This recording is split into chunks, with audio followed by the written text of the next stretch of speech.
Asymmetric encryption, this is commonly called public key cryptography, or you might hear it as private key cryptography. Basically, you have two keys, one's public, one's private. The private key you don't share. The public key you can share with anybody. And if it gets intercepted in transit, it doesn't matter, it's public. You can publish it on your website. It's used in two ways.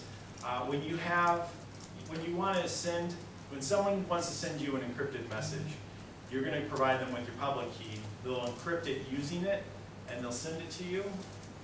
And then the only key in the world that can decrypt it is your own. So that's a way for them to make sure that I've encrypted this message that I only want Bill to have.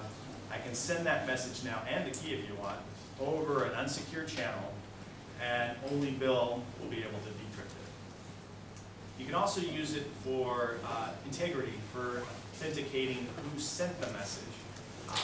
And in that case, what happens is I use my private key, I encrypt the message with it. And since I'm the only one who has the private key, I haven't shared it, that means that only I'm the only one who could sign it in that manner. And then using my public key, anybody can verify that I actually was the signer on it. And you'll see some examples of this kind of cryptography. HTTPS is one, and then PGP and S-MIME, those are both used for email a lot of times. There are two different schemes that do the same thing. It allows you to receive encrypted email, and it allows you to send out signed email. So sometimes you'll see an email that comes signed, and what it is it allows you to then verify that email came from that person. And on the list, I don't know, a few months back we were having some fun where we were pretending to be other people because it's very easy to spoof email. I think, well, it was in one of the talks, right? I think Fletcher's talk, he was showing how Bill Gates sent you an email, and then there's some chuckles. And the thing is that Bill Gates had a private key that he signed everything, all his messages with. You would know right away, instantly, oh, Bill Gates didn't send this message because it's not signed by him.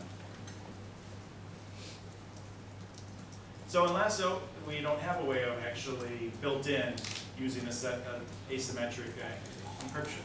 So you'd have to go to the command line in order to do it, and Peter talked about that, going to the command line. And you would use something like PGP or some other type of tool then to use public keys and private keys. All right, and then hashes. Hashes are useful for passwords. You never want to store your passwords in plain text. Like I said yesterday, the only exception is when you're using HTTP authentication. You kind of can't get away from it unless you are using digest mode, and then it stores it in MD5, which is so weak that it's, I guess you could do it, but it's very breakable.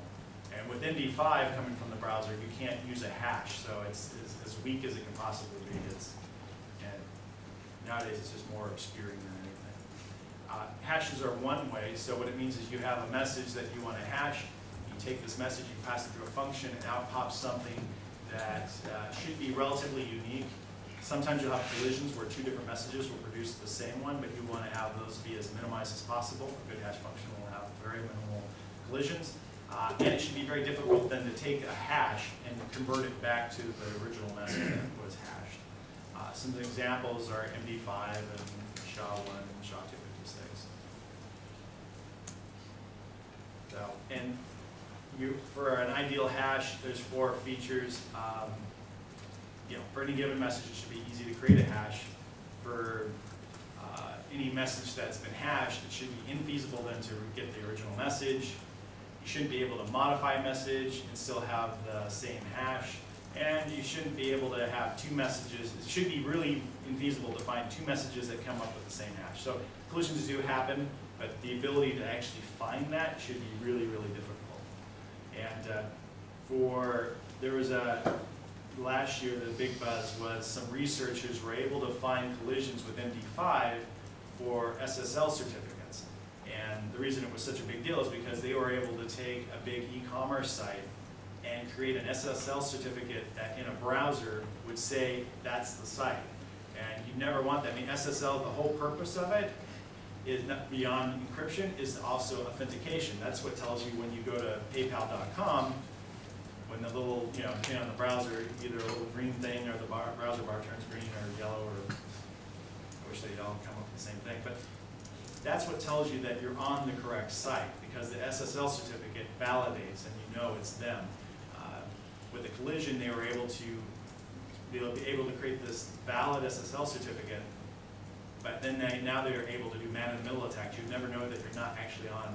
It wasn't PayPal, but I don't forget what it was, but PayPal.com. So, all right. So this is how you would do a hash in Lasso. You just take your data and you pass it into the cipher digest, and you tell it which method you want. I believe RIPE MD160 is probably the best one that there's available for mostly what we do. And then it comes out as binary, so I just have it put it to hex. And of course, you don't see any way to decode it because there isn't supposed to be. And that's the difference between hash and symmetric and asymmetric encryption. You'll hear about rainbow tables. I'm going to talk about it. If we move to using this higher level APIs, then a rainbow table attack isn't feasible, just simply because it won't choose anything that would make it feasible. Essentially, a rainbow table is just a pre-computed number of hashes. So they'll hash, all the likely stuff usually. So password, secret, hello world, those types of things. And then, as you can see here in my example, an example of a rainbow table would be that big long hash, and in my table I'd say, well, what produced that hash was the word data. So then if I see that hash come through, I automatically can now reverse it, right? I know it's data. So, and these things are downloadable. So a lot of hackers will, not hackers, but attackers will have these big pre-computed tables, and when they somehow break into a site and they steal all the MD5 hashes, to reverse all the passwords is trivial. It doesn't take long at all. But they would need access to the table. I mean, they couldn't enter the hash value as a login prompt. Yes. So it does require that they gain access to your tables. Like I said yesterday, security is all about layers. So you want to stop them from getting your tables, and then you have to assume that they do. And so the next step is, well, how do I protect the passwords so that they can't reverse it? Using MD5 is, without assault, is pretty much the same as giving them the password. Unless your password is, like 60 characters and very random, and so. But for most people, it's trivial. It can reverse your password in an instant if it's something weak like MD5. So the way to defeat rainbow tables is to use assault. Excuse me. That's just a random value. Salt is just a random value that you prepend to this data you want to encrypt. So I didn't put an example in Lasso, but what you would do is prepend this random value in front of it. And then the idea is that maybe the data, like a password's 8 characters, but now you put in this 130 character random string. Are they going to generate all the permutations in order to find this random string plus the word data at the end and to know what the hash is going to be? Probably not. So brute forcing it becomes very challenging then, and obviously these pre-computed rainbow tables are not feasible anymore. So a lot of the cryptographers will tell you, rainbow. They'll warn you if you see a presentation on encryption and it talks about rainbow tables, run away, because rainbow table attacks were really novel and scary back in 1975. Today they're not so scary because we know how to defeat them and it's a very easy fix. So, but they still work, and that's why they're still around. So I just wanted to bring that up.